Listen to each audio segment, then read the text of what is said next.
spet avtomatik. No, to je bilo moje prvo vprašanje, ko sem ponovno na test dobil Mazda 2.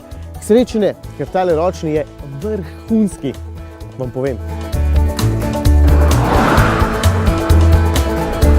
Res, o menjalniku bi lahko govoril cel test, ampak bom rekel samo, da je natančen, mehansko, celo športno klika in zalotil sem se, da šaltam, ko sploh ne bi bilo potrebno. Tale je spojen z 90 konjskim, torej 66 kW, 1,5 litrskim benzinskim motorjem in moči je čisto dovolj.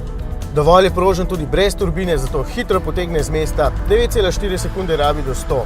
Živahen torej je pa tudi relativno varčen. Nisem ravno šparal, pa preko 6,5 litrov ne gre, kar je povsem spodobno. Položaj za volanom in nasploh občutek na cesti je, ne upam si reči, najboljši med malčki, ker bi moral zraven postaviti še ostale, ampak vseeno, odličen je. Kljub nekaj centimetrov več od predhodnice se zdi Mazda 2 še bolj agilna, pa že prejšnja je bila. Za res dober občutek manjkajo samo še za palec večja platišča, s temi majhnimi 15-palčnimi je malce gumijasto vse skupaj, je pa zato bolj udobno.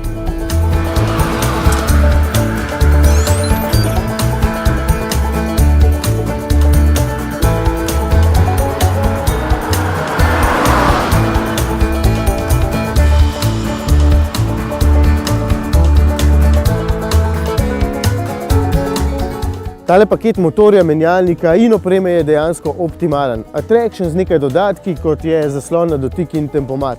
Mogoče bi sam vzel samo še samodejno klimatsko napravo, ker ima lepše gumbe.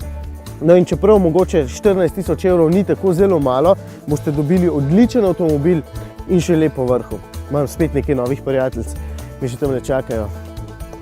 Jih ne moramo pokazati, žal mi je. Evo punce, grem, evo, tle sem, evo me.